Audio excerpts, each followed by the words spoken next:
Yan po, magandang umaga po sa inyong lahat, sa ating mga kababayan dyan. Sana nasa mabuti kayong kalagayan.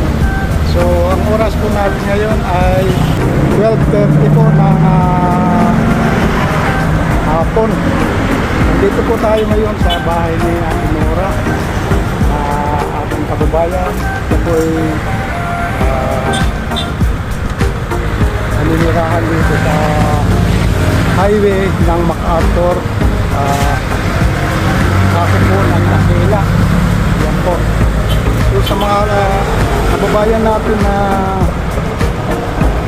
nakakaluwag po dyan, siya po ay humihingi ng konting tulong po kanya para sa kanyang kailangan. Yan po. Pero ito yung bahay ni Ate Nora. So si Ate Nora po. Yan.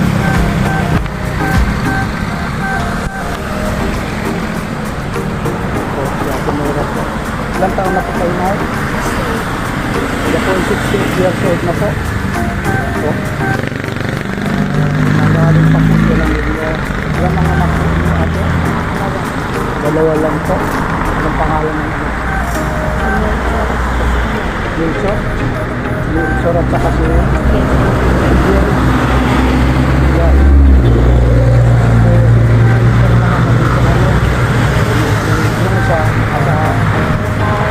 Trabaho po, kahit linggo pumapasok, talagang napakasipag. So nais lang po sana ni Ate Nora, pagpagpiliin lang po tayo sa ating mga kababayan na sa pamamagitan ng iyong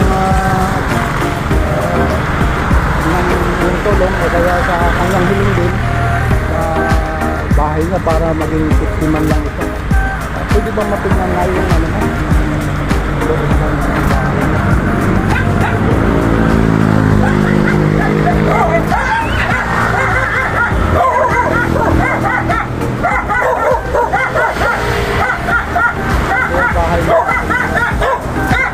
Tayo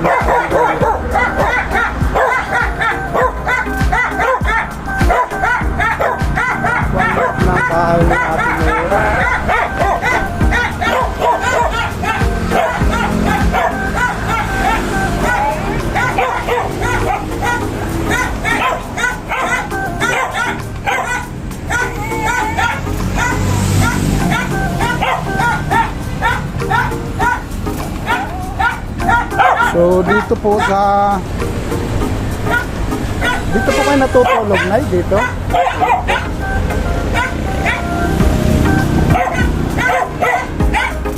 Yan po ang kanyang tulugan, no? Mga kababayan. Yan po siya namamahinga. Ayan. Ito ang kanyang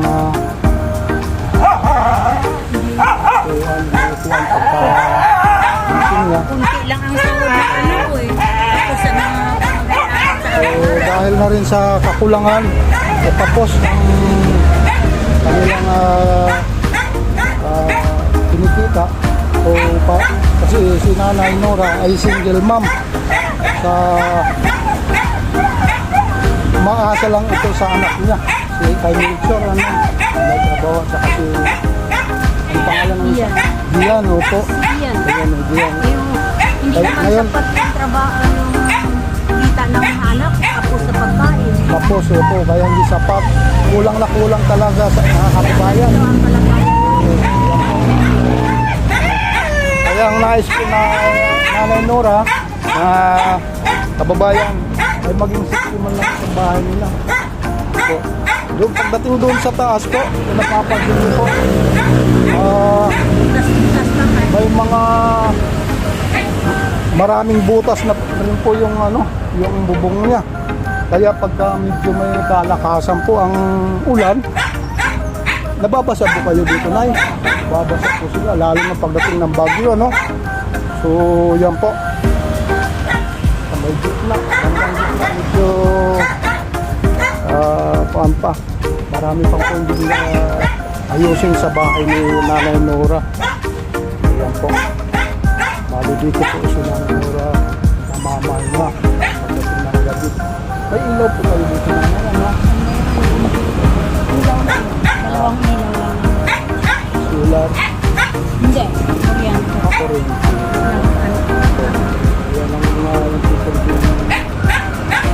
banda doon po, mga kababayan. Yan po. Medyo malaking ayusin po doon sa bandang dulo. Yan po. Una-una yung flooring, mga kaibigan. Ang kanyang ninanais. Sana kung mayroong mga kababayan tayong magandang kalooban, tawagin mga dinintuang puso, sana pansin natin si Nanay Nora, lalo na itong pinto niya. Ito ang kanyang nagsisilbing pintuan pagdating ng gabi. So hindi po siya safety, mga kaibigan. So, yan po si Nanay Nora.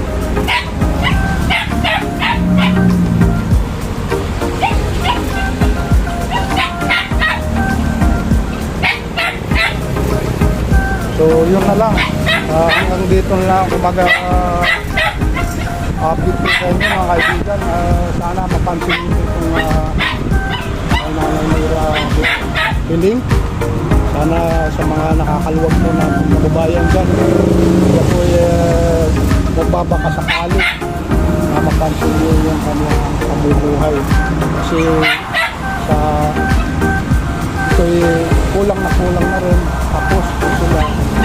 Kaya hindi po niya magawang ay pagawa itong kanyang tinutuluyan.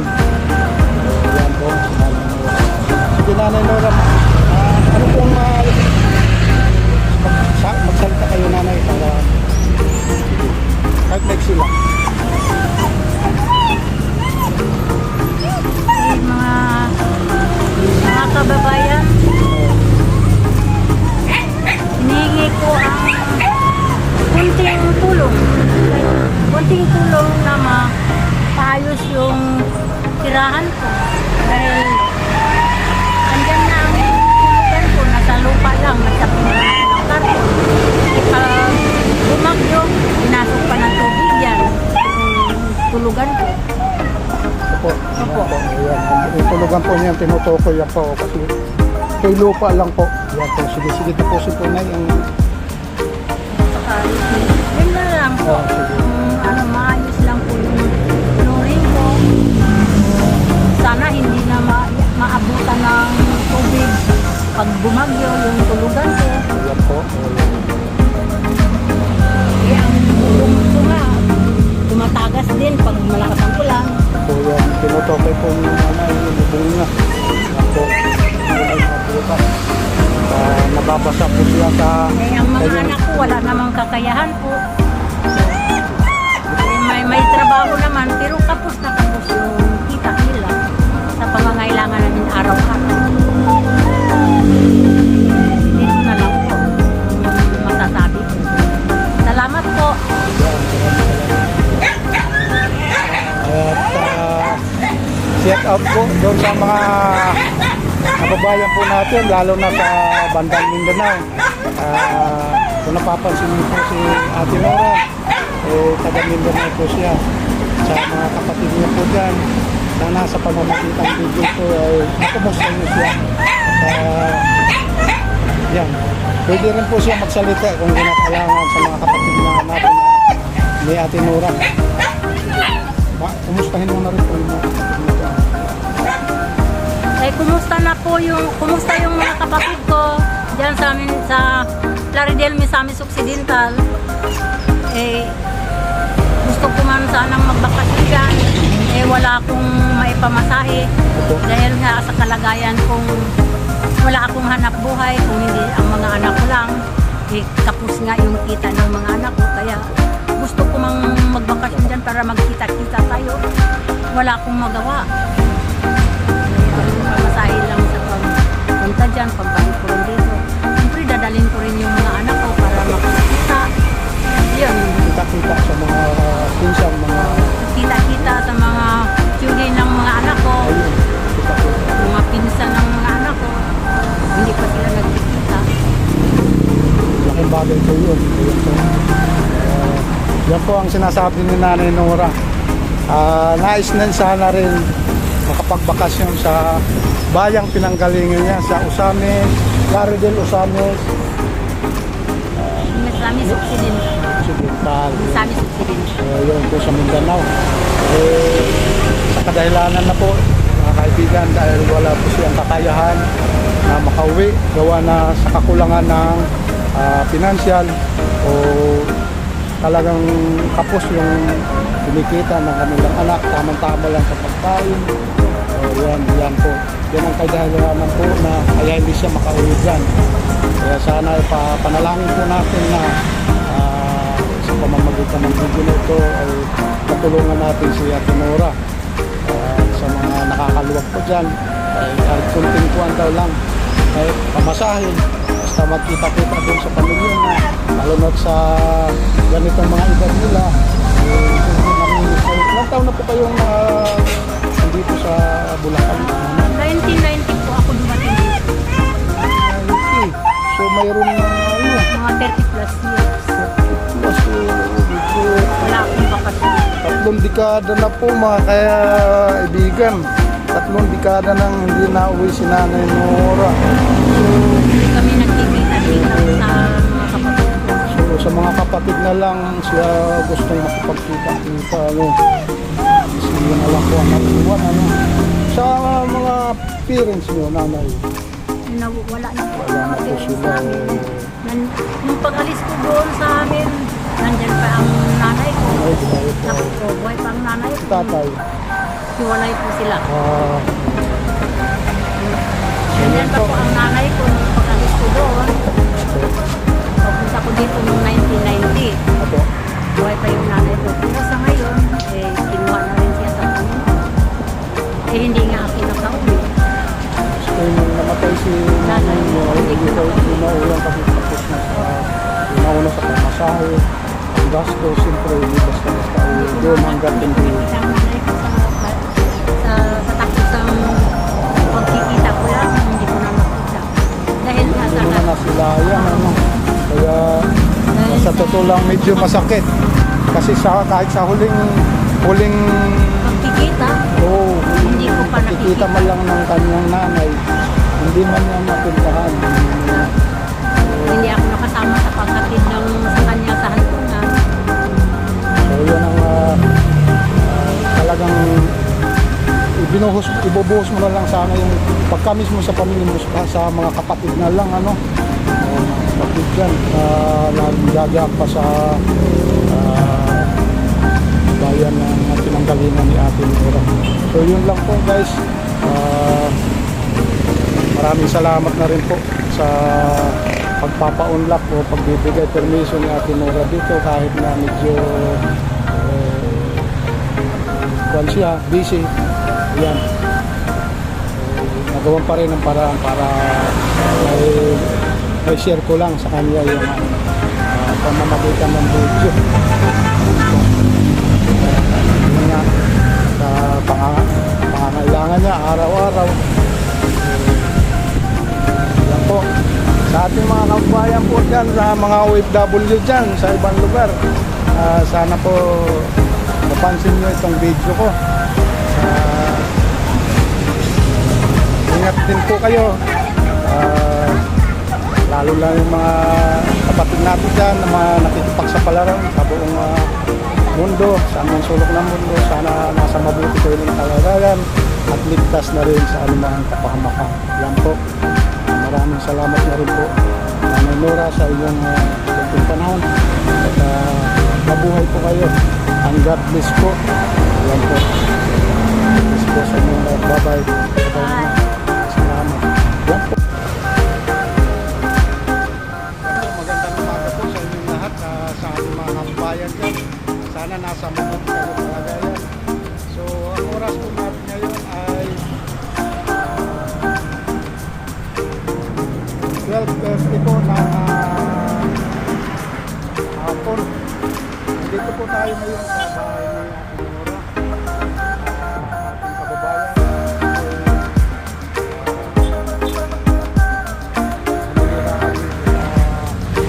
Highway ng Makampor,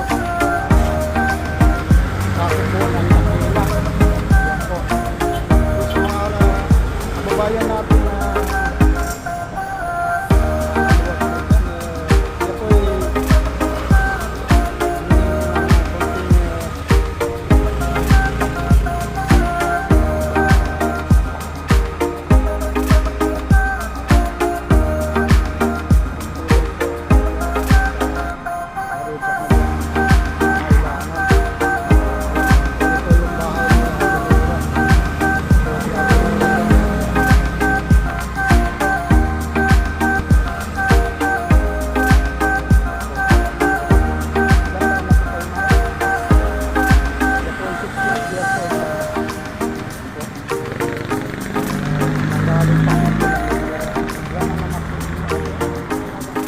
Dalawa lang po.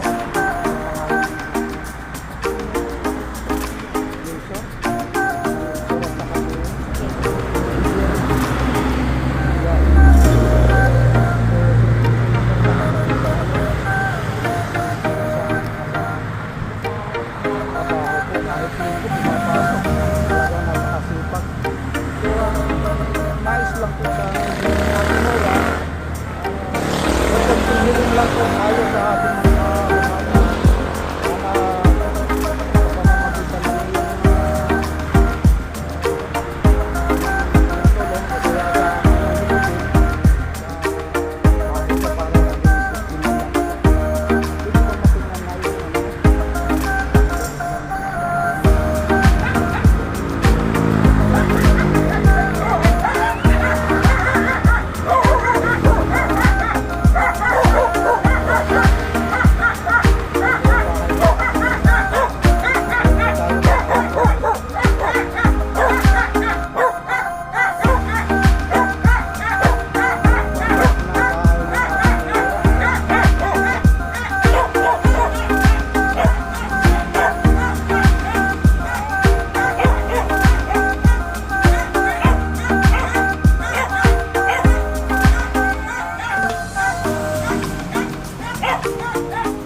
natutulog na dito.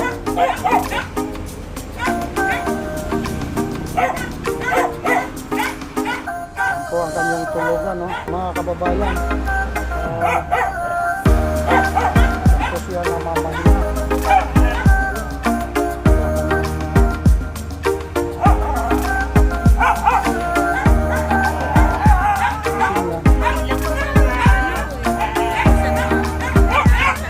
Dahil na rin sa kakulangan o tapos ng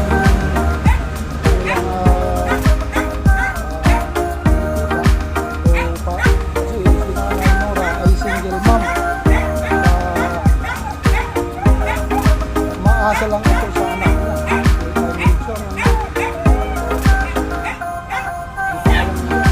Yan, ito.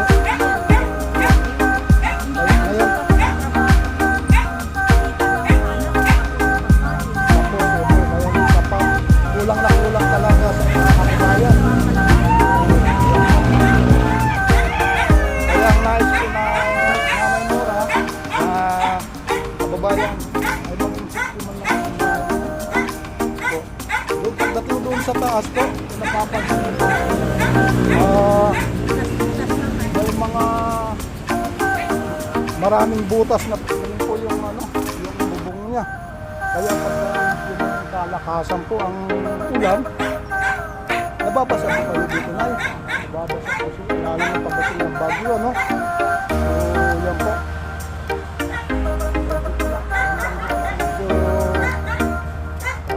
Kuhan pa. Marami pang po hindi na ayusin sa bahay ni Nanay Nora.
sana rin makapagbakasyon sa bayang pinanggalingan niya sa Usame, Laredel Usame.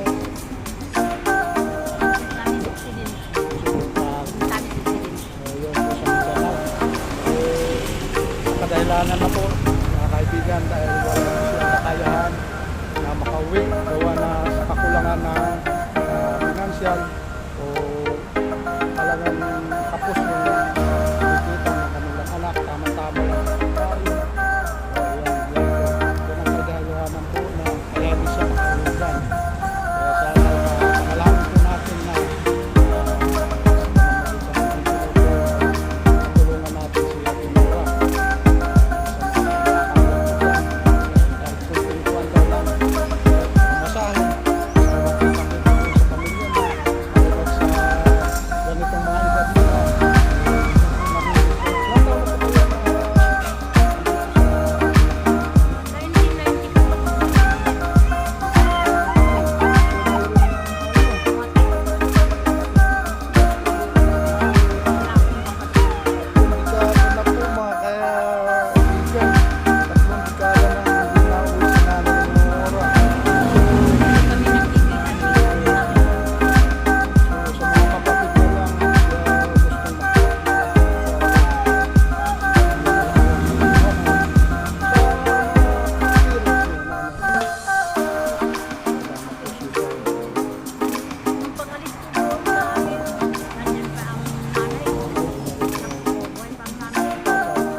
Masakit kasi kahit sa huling kamayan ng kanyang nanay, hindi man lang napuntahan.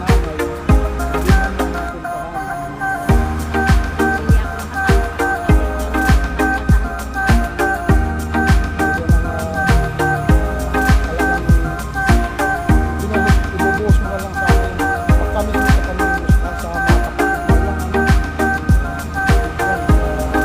dadaan pa sa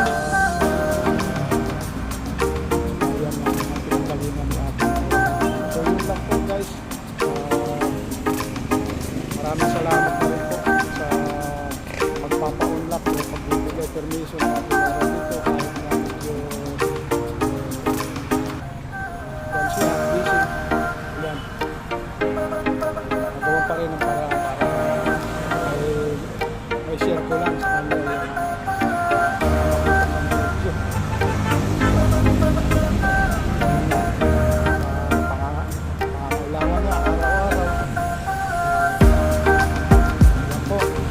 ating mga kabayan po dyan, mga OFW dyan,